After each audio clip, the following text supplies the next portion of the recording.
Saya pernah membaca sebuah artikel yang isinya sehebat apapun amalan kita tidak akan memasukkan kita ke surga. Karena masuk surga itu semata-mata hanya karena rahmat Allah. Apakah itu benar, Ustaz? Apa ini? Kalau memang itu benar, apa gunanya di timbangan amal kita di hari kiamat nantinya? Kalau yang memasukkan kita ke surga bukanlah amal kita, tapi rahmat Allah. Jazakallah khair. Tentu saja iya. Tidak ada orang yang masuk surga dengan amalnya. Itu sesuai dengan hadis Bukhari. Nabi SAW yang mengatakan itu. Tidak ada seorang pun di antara kita yang masuk dalam surga dengan amalnya. Maka kata para sahabat, Anda juga ya Rasulullah? Kata Nabi SAW, saya juga.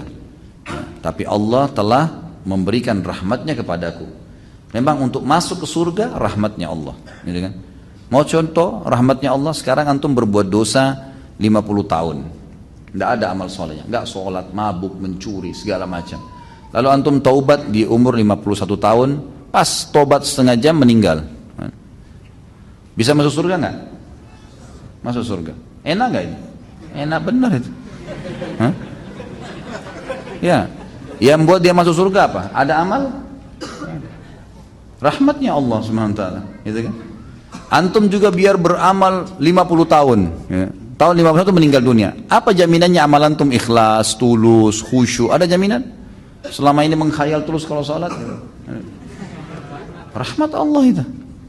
Orang umur 60 tahun, 15 tahun pertama, anggaplah 12 tahun, 13 tahun. Di Indonesia mungkin agak telat, orang balik mungkin sekitar 14 tahun, gitu kan? Anggap 14-15 tahun, antum balik. Berarti kalau umur antum 60 tahun, 15 tahun sudah habis untuk masa anak-anak. Kemudian dipakai tidur 8 jam per hari.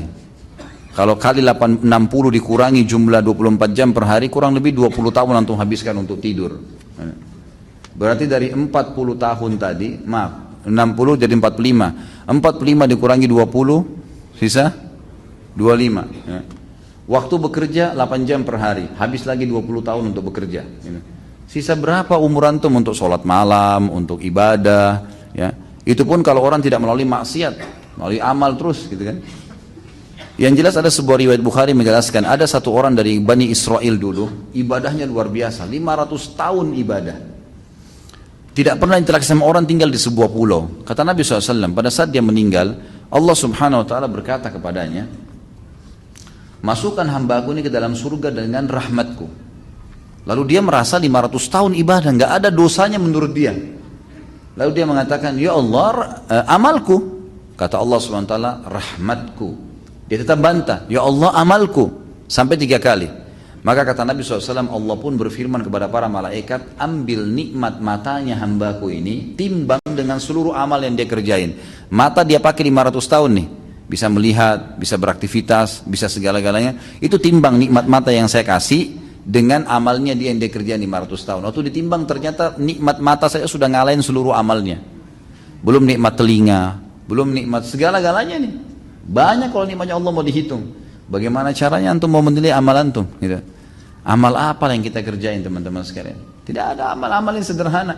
Dari 24 jam sholat cuma 5 waktu yang wajib. Kalau kita hitung 10 menit satu sholat berarti 50 menit. Masih ada 23 jam 10 menit. Antum bebas lakukan apapun. Rahmat Allah SWT. Baik, apa tujuannya ditimbang amal? Untuk menentukan derajat antum di surga. Antum ini derajat keberapa? Di pintu keberapa masuknya? Itu amal kita. Amal yang akan menentukan derajat nanti. Ya, derajat surga yang ke-100, tingkat yang 100 kah, tingkat yang pintu yang ketiga kah, derajat yang keberapa, itu amal kita yang menentukan nanti. Tapi kita masuknya dengan rahmat Allah.